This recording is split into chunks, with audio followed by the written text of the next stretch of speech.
Presidency college में घटना। सन 1916 के प्रारंभ में प्रेसिडेंसी कॉलेज में घटी दो घटनाओं ने सुभाष के जीवन और जीवन वृत्ति को पूरी तरह बदल दिया। जनवरी में एक दिन एक अंग्रेज प्रोफेसर E.F. ओटन ने अपनी क्लास के सामने बरामदे में शोर मचा रहे कुछ लड़कों को पीट दिया और इसके लिए क्षमा मांगने से इनकार करने पर विद्यार्थियों ने कॉलेज में आम हड़ताल कर दी। प्रेसिडेंसी कॉलेज में हड़ताल उन दिनों आपातकालीन थी। सौभाग्य से अंत में प्रोफेसर की सद्बुद्धि जागी और उसने विद्यार्थियों से सौहार्दपूर्वक मामला निपटा लिया, लेकिन दुर्भाग्य से प्रिंसिपल ने जुर्माने की शक्ल में विद्यार्थियों को दिया गया दंड वापस नहीं लिया। अगले महीने अकस्मात एक और आघात हुआ। इसी प्रोफेसर ने फिर फर्स्ट ईयर के एक लड़के को पीट दिया। इस बार यह महसूस करके कि विरोध प्रदर्शन या हड़ताल जैसे वैधानिक प्रतिकार व्यर्थ रहेंगे, कुछ छात्रों ने कानून अपने हाथ में ले लिया और प्रोफेसर ओटन की जमकर पिटाई कर दी। सुभाष चंद्र ने, जो इस कांड के चश्मदीद गवाह थे, लिखा है कि विद्यार्थियों ने बड़ी दिलेरी और दृढ़ता से सामना किया और जैसे को तैसा बनकर निपटे। सरकार ने कॉलेज बंद कर दिया और संस्था में फैली अशांति की पड़ताल करने के लिए समिति बैठा दी।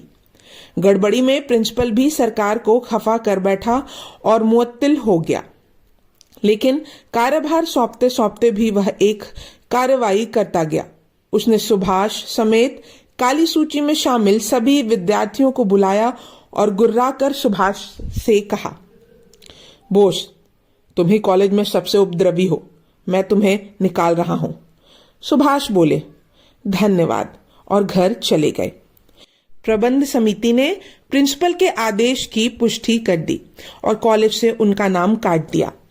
उन्होंने विश्वविद्यालय से प्रार्थना की कि उन्हें अन्य किसी कॉलेज में दाखिल कर लिया जाए, पर मना कर दिया गया। यूं मानो विश्वविद्यालय भर से वे विध्वंसित हो गए। जांच समिति में 3 अंग्रेज थे और 2 भारतीय, आशुतोष मुखर्जी और हैरब चंद्र मोइत्र। सुभाष ने समिति के समक्ष विद्यार्थियों का प्रतिनिधित्व किया। तर्कपूर्ण और स्पष्टवादी वक्तव्य देते हुए उन्होंने कहा कि वे प्रोफेसर से हाथापाई को उचित तो नहीं ठहरा सकते, लेकिन उन्हें मालूम है कि छात्र बेहद भड़के हुए थे। और फिर उन्होंने प्रेसिडेंसी कॉलेज में अंग्रेजों के कुकृत्यों का विस्तृत विवरण दिया। समिति की रिपोर्ट आई तो विद्यार्थियों के पक्ष में एक भी शब्द नहीं था और जिक्र था तो सिर्फ सुभाष चंद्र बोस का, यानी उनके भाग्य द्वार बंद हो गए। उन दिनों कलकत्ता के राजनीतिक माहौल में गिरावट आ रही थी। बड़े पैमाने पर राजनीतिक गिरफ्तारियां हो रही थी, जिनमें से कुछ प्रेसिडेंसी कॉलेज से निष्कासित छात्रों की भी थी। इसलिए घर वालों को यही ठीक लगा कि सुभाष को कटक वापस भेज दिया जाए, जहां उनके ख्याल से वे अपेक्षाकृत सुरक्षित रहेंगे। अपने किए पर सुभाष को जरा भी पछतावा नहीं था, बल्कि वे संतुष्ट और खुश थे कि राष्ट्र सम्मान के लिए उन्होंने कुछ व्यक्तिगत हानि उठाई है। इस दुखद घटना का महत्व उन्हें तत्काल अनुभव नहीं हुआ। वस्तुतः कॉलेज से निष्कासन ने उनका भविष्य तय कर दिया था। उन्होंने साहस से एक संकट का सामना किया था और अपना कर्तव्य निभाया था। इससे उन्हें आत्मविश्वास और पहल करने की शक्ति प्राप्त हुई। इससे भी ज्यादा उन्हें पहली बार सदाचार और त्यागपूर्ण नेतृत्व की ओर छोर का भी कुछ अनुभव हुआ। ओटन कांड के फलस्वरूप सुभाष में आई तूफानी बदलाव ने उनके भीतर का सब कुछ उलट पुलट कर दिया। उन्हें इस बात ने बड़ी संतावना दी कि कठिनाइयां भरी घड़ियों में माता पिता तथा अन्य परिजनों की पूरी सहानुभूति उनके साथ रही और वे मानते थे कि वह जो कर रहा है ठीक कर रहा है। अजीब यह था कि उनकी टोली के कुछ सदस्य, जिनके साथ वे काम करते थे, समझते थे कि सुभाष ने अति कर दी है, लेकिन परिणाम भुगतने का संकल्प किए वे अटल रहे। संकोच और आत्मसंशय से उन्होंने बहुत कुछ छुटकारा पा लिया। निकट भविष्य में पढ़ाई शुरू करने की कोई उम्मीद न रहने पर वे तीव्र उत्साह से समाज कार्य में जुट गए। उन्हें महसूस हुआ कि भावी प्रशिक्षण की दिशा में यह स्वैच्छिक सेवा बड़ी मूल्यवान है, इसलिए किसी भी खतरे या जोखिम से वे जी न चुराते। उन्होंने युवाओं की शारीरिक, बौद्धिक एवं नैतिक उन्नति पर केंद्रित प्रयोगशील आयोजन किए। अस्पृश्यता निवारण का अभियान छेड़ा। एक रुगन संथाली विद्यार्थी जो अपनी जाति के कारण उपेक्षित था की सेवा में हाथ बटाने जब मां प्रभावती भी बेटे के संग होली तो सुभाष का हृदय खुशी से छलक उठा। दोस्तों के साथ एक बार फिर भ्रमण पर निकल गए। धार्मिक उत्सवों और पूजा आदि पर सामाजिक कार्यक्रमों के आयोजन में वे सक्रिय भाग लेते। इस दौरान उन्होंने अपूर्व भाव निर्मम आत्मविश्लेषण किया, खासकर उद्वलनकारी स्वप्नों समेत अपने औद्योमुखी मनोवेगों को जानने और जीतने के लिए। साल भर बाद वे विश्वविद्यालय में अपना भाग्य आजमाने फिर कलकत्ता लौटे। अधिकारियों के निर्णय की प्रतीक्षा करते करते उन्हें 39वीं बंगाल रेजिमेंट में भर्ती होने की भी कोशिश की, लेकिन आंखें खराब होने के कारण वे असफल रहे। अंततः पता चला कि विश्वविद्यालय किसी दूसरे कॉलेज में दाखिला लेकर पढ़ने की छूट दे देगा। उन्होंने शीघ्र स्कॉटिश चर्च कॉलेज के प्रिंसिपल डॉक्टर आर्कहार्ट से भेंट की और उन्हें बताया कि वे दर्शन शास्त्र में ऑनर्स करना चाहते हैं। आर्कहार्ट को सुभाष जैसे भा गए और वे उन्हें दाखिला देने को राजी हो गए, बशर्ते वे प्रेसिडेंसी कॉलेज के प्रिंसिपल से औपचारिक अनुमति ले आए। यह संभव हो सका और जुलाई 1917 में वे स्कॉटिश चर्च कॉलेज में दाखिला पा गए।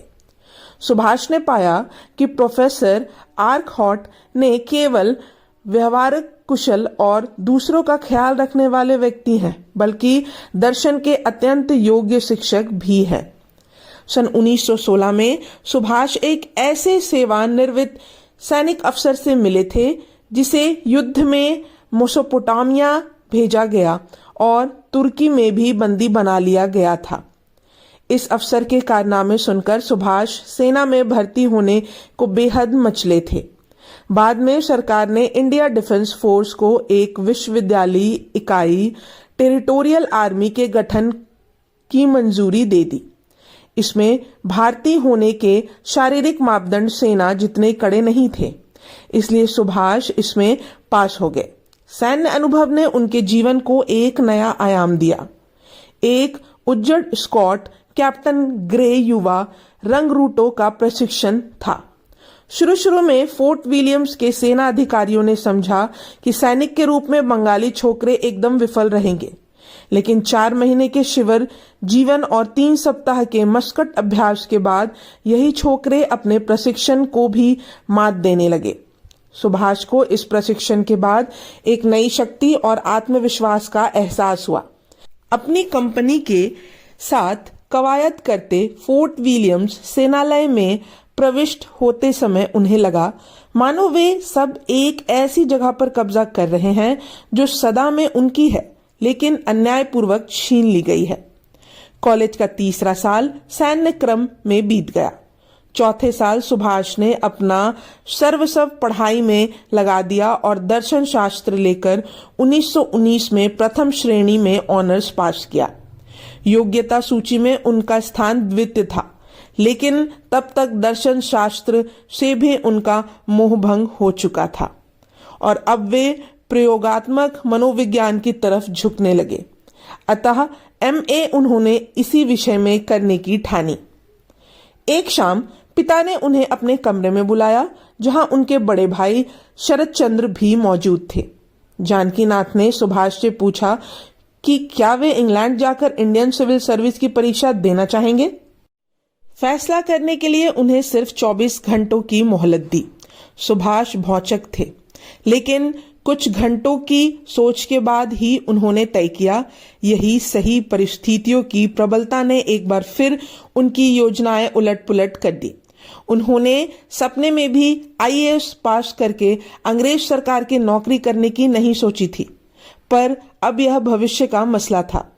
तुरंत फुरत उनका पारपत्र बनवाया गया और किसी तरह हफ्ते भर बाद कलकत्ता से इंग्लैंड जाने वाली एक समुद्री जहाज पर एक बर्थ जुटाई गई। सिर्फ अपने भाग्य भरोसे ही सुभाष ने यह निर्णय किया था।